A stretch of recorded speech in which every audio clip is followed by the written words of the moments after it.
Olá pessoal, que a graça de Cristo esteja com vocês. Esse é mais um vídeo nessa sequência sobre a igreja primitiva e também contando a história da igreja desde os primeiros séculos. E aqui a gente vai ver agora o vídeo sobre monges e monastérios na igreja primitiva. O que eram os monges, esses monastérios, né? E em que época eles iniciaram, né? Então você vai conhecer um pouco da abordagem sobre esse assunto, que é uma parte importante na história da igreja, na igreja primitiva. E existiram sim esses monges e esses monastérios, né? E você vai ver que esses monges e esses monastérios teve uma importância muito grande para a construção de todo o material teológico, filosófico na história da igreja também. Então você já sabe, né? Deixa o like no vídeo, deixa a inscrição se você não é inscrito no canal, deixa o compartilhamento também para alcançar mais pessoas e bora para mais esse vídeo.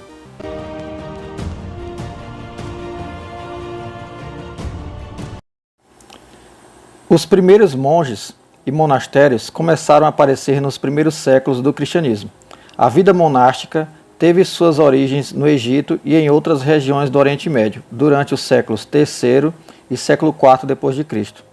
O movimento monástico emergiu em resposta ao desejo de alguns cristãos de buscar uma vida de dedicação radical a Deus, renunciando ao mundo e suas distrações para se concentrarem na oração, meditação e práticas espirituais. Então vocês estão vendo o início desse surgimento, né? o motivo principal, né? Os motivos principais. Alguns marcos importantes no desenvolvimento dos primeiros monges e monastérios incluem cenobitismo. No cenobitismo, a figura mais notável no início da vida monástica foi Santo Antônio do Egito, que era do ano 251 ao ano 356 d.C.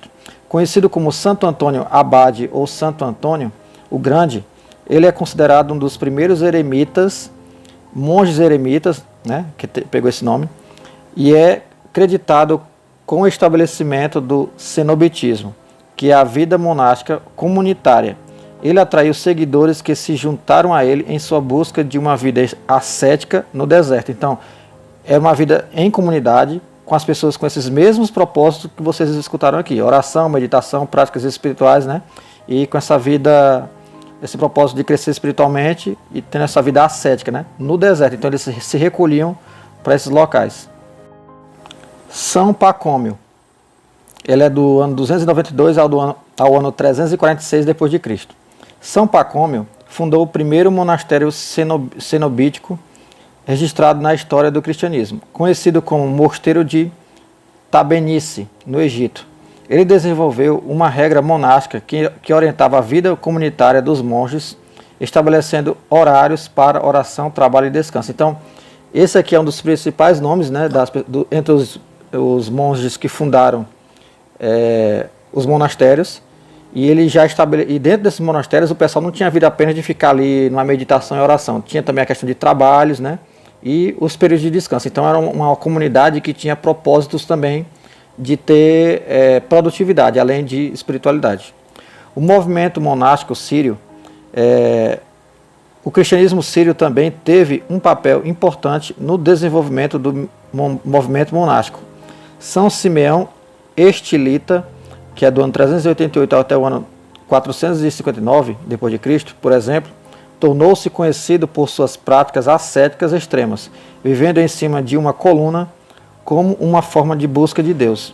Então, já esse aqui, ele já foi a mais radical. Esse caso é conhecido, né? Eu estou sorrindo porque é um caso conhecido, em que ele ficava em cima de uma coluna e ele se radicalizou ao ponto de ficar isolado, né? Tendo essa vida ascética, extremada, de busca espiritual. Mas era uma pessoa assim, íntegra, né? E na sua concepção ele quis buscar a Deus dessa forma, né? Entendendo que tinha que se apartar de toda pecaminosidade, ou seja, se isolando para crescer espiritualmente na sua meditação e oração. Monges. Os monges eram homens ou mulheres que se dedicavam à vida religiosa em comunidades conhecidas como mosteiros ou conventos. Eles buscavam uma vida de renúncia, oração, meditação, estudo das escrituras e trabalho manual. A palavra monge tem origem na palavra grega monachos, que significa solitário, ou solitária, né? Está errado aqui, mas é solitária. Inicialmente, Muitos monges viviam de forma eremita, retirando-se para locais remotos e solitários em busca de uma vida espiritual mais profunda. Com o tempo, surgiram comunidades monásticas onde os monges viviam juntos sob uma regra e disciplina comuns. Isso aqui foi mais para dar uma apanhada para vocês do que significa essa palavra monges e que ele não era só para homens, mas também tinha mulheres que estavam envolvidas nisso também. Seguindo aqui nesse assunto, nós vamos falar um pouco sobre os monastérios, dando detalhes a mais. Os monastérios eram comunidades religiosas organizadas onde os monges viviam em comunhão e seguiam uma regra de vida. Essas comunidades ofereciam um espaço para os monges se dedicarem à oração, contemplação e trabalho manual. Os monastérios eram geralmente liderados por um abade ou uma abadesa que supervisionava a vida comunitária e espiritual dos monges ou monjas. Práticas monásticas. Os monges praticavam a vida comunitária e uma série de disciplinas espirituais. Eles viviam em celas individuais dentro do monastério e se reuniam para orações em comum que aconteciam várias vezes ao dia. Além disso, dedicavam tempo à leitura e estudo das escrituras, bem como a meditação e a contemplação. O trabalho manual era uma parte importante da vida monástica, e os monges geralmente cultivavam a terra ou se dedicavam a outras atividades manuais para sustentar o mosteiro e a comunidade. Então eles viviam em prol viviam em prol do monastério e de manter esse monastério. Interessante falar aqui, pessoal, que essa questão dos monges e monastérios é para mostrar para nós, dos nossos tempos atuais, século XXI, que se alguém acha que hoje em dia as pessoas pensam em se isolar por causa da pecaminosidade desse mundo, vocês estão vendo que já naqueles primeiros séculos já tinham esse pensamento, né? Então não é uma coisa exclusiva dos nossos tempos. Então isso já sempre foi pensado, essa forma de viver a vida espiritual em relação a Deus. Importância na igreja primitiva. Os monges e monastérios desempenharam um papel significativo na igreja primitiva. Isso aqui é muito importante, essa parte. Eles foram fundamentais na preservação e transmissão dos ensinamentos cristãos, bem como na cópia e preservação dos manuscritos bíblicos.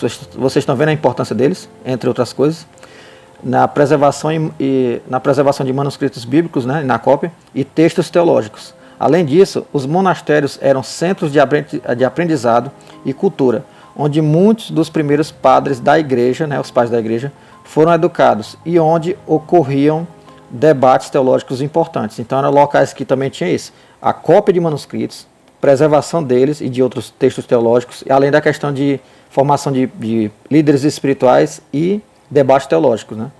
A vida monástica também influenciou a espiritualidade e a piedade da igreja primitiva, oferecendo um exemplo de dedicação radical a Deus e uma busca de santidade que inspirava muitos cristãos na época. Então isso era um modelo, né, uma cultura muito popular na época. Com o tempo, o movimento monástico se espalhou por todo o mundo cristão e se tornou uma parte integral da tradição e história cristãs. Então é isso, pessoal. A gente vai fazer mais vídeos para continuar essa sequência e explicar outros detalhes importantes no período da igreja primitiva, né, que é o que vai fazer parte dessa sequência sobre a história da igreja que eu estou iniciando. Então vocês estão vendo a importância dos monges e monastérios, né? Foi um período importante do pensamento, do desenvolvimento teológico, né? Da teologia e da filosofia cristã, porque eles também eram responsáveis por essa questão de preservar manuscritos, cópia de manuscritos. Então nessa época teve muitas cópias da Escritura Sagrada, né? Para quem fica criticando sobre a questão das cópias dos manuscritos, da veracidade das escrituras. Então, nesse período aqui teve muita cópia, né? Então, a Bíblia sempre foi um livro que foi estudado por muitas nações e pessoas, né, e locais. Então, teve muita cópia para tudo que era lugar, né? Então, os monges e monastérios tiveram uma parte importante também nisso, né? Além de outras coisas. Então é isso, espero que vocês tenham gostado do vídeo. Deixa o like, deixa a inscrição, deixa o comentário, compartilha o vídeo para alcançar mais pessoas e o canal crescer, para ajudar o canal a crescer. E não se esqueça, somos um em Cristo e fica com Deus.